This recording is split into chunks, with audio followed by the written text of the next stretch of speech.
down for that. So, Sorry. guard ourselves, see what's going on with distance. Send you a text, where are you? Oh, right. Right, okay, no problem. And That's then we want to okay. throw a good cut. Is your phone on silent or something like that? No, just on, well, yeah, silent, yeah. So we throw the cuts from the wrist, which keeps us covered against any cuts at the same time if it's to throw them. We've also got to step into the distance as well. So Mike throws a cut, he steps in, bang, and a belter goes to the junction of the neck and the shoulder.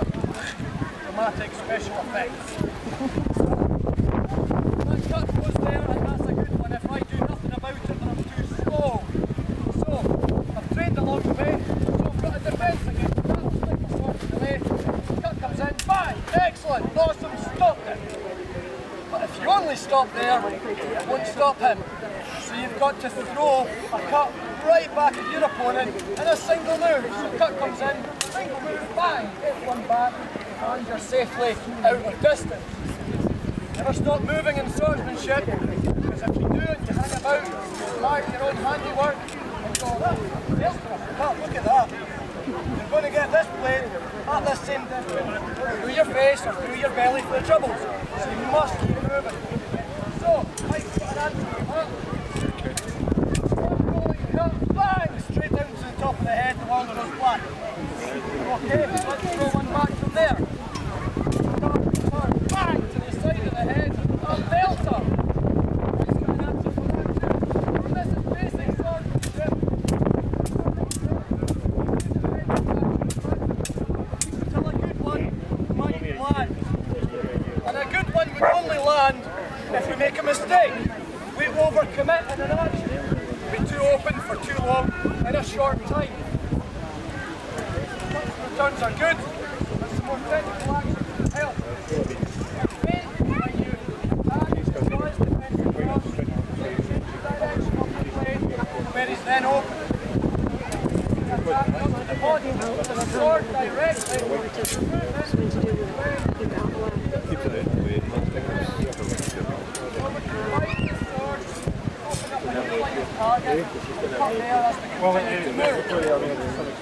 This is a straight blade with a sharp point. Thrust. Deliver the point to the body. A good thrust. Go in. A very good thrust. Pop out the bat. And he's not defensive anymore that day. This gives you a wee idea as to how this weapon works and moves. Now, do you want to see a fight?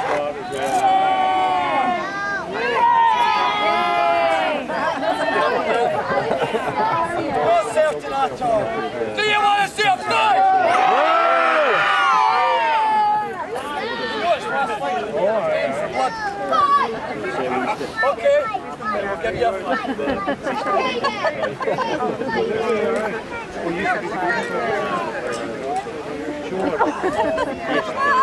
They're almost jumping in the ring. You come in here and take him on.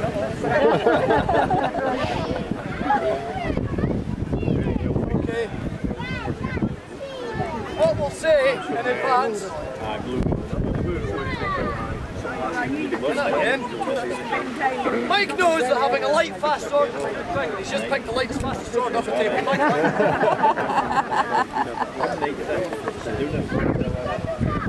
What we will say is that we train in the same methods, techniques, movements, as far as we can to get to know the swordsman of the past a little closer. This is not what you're about to see, it's not choreographed, it's not rehearsed, although it is highly trained. We're not doing set sequences here, we are trying to attack each other to land good cuts and our thrusts and even close play and defend ourselves at the same time. So we can't tell you how it's going to go exactly, but it could be interesting. The only thing we ask is please don't feel obliged to join in, especially if you're local. We know what you're like. We'll start with our own academy salute, where we recognise each other by passing through the basic movements of the sword, and then it's into free fencing.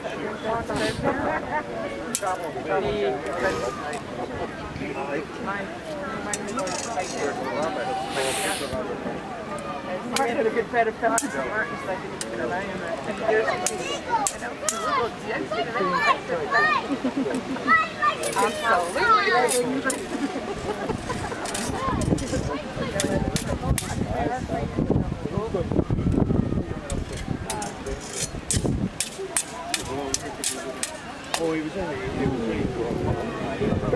Matrix moment there. Very close. My blade wasn't in a good position to defend after his return. It was a little too open, and so my only choice was to try and get back in time.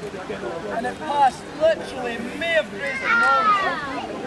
Just the tip of the sword grazed the mask, which sits about an inch in front of the face. So it was that close. Really don't want it any closer. It gives you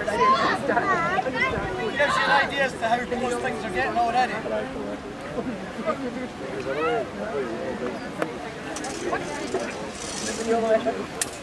I would say. Yeah. But he was only one of them.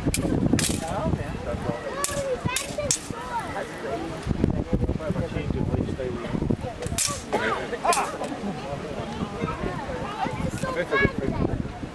I cut here, I could defend it and it returned.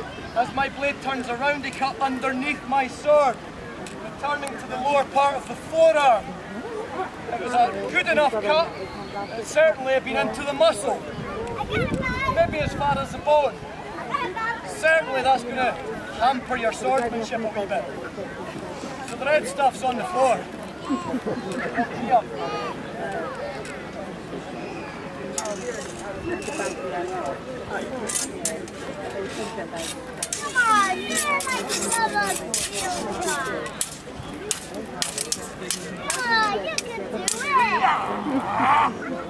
Again, very close actions. My mistake was actually stepping a little too far away. As I returned, I took my cut a little out of distance, and it just, you can still see the line, the tip of the sword, just across his chest. It would have ripped the fencing jacket open sharp, yeah. But again, you'd just be a little more annoyed.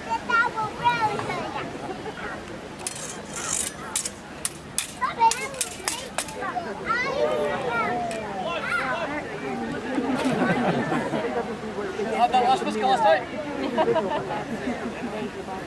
Again, stepping back, boom, away from here. That tip of the sword, boom, straight down the top of the head. Cuts to the head are good, not to get. Cuts to the head, bam, has the effect, especially when the blood is flowing. The blood's flowing down into the face and into the eyes. Just makes your fight just a wee bit more interesting.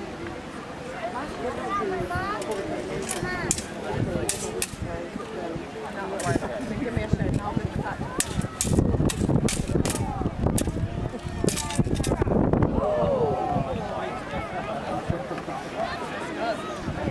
And there's something we're trying to avoid. As the blades met and we returned, and both cut, boom, at the same time. Both get cut, because they're both bleeding. Better avoid that.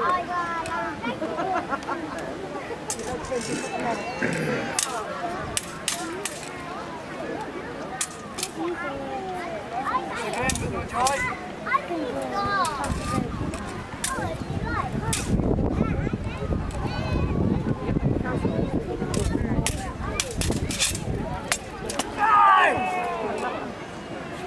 That was alright, wasn't it? I was saving my head a little bit, returning in case he spiked at the head. I just dropped the body around my belt right across the chest. Crunch, squish.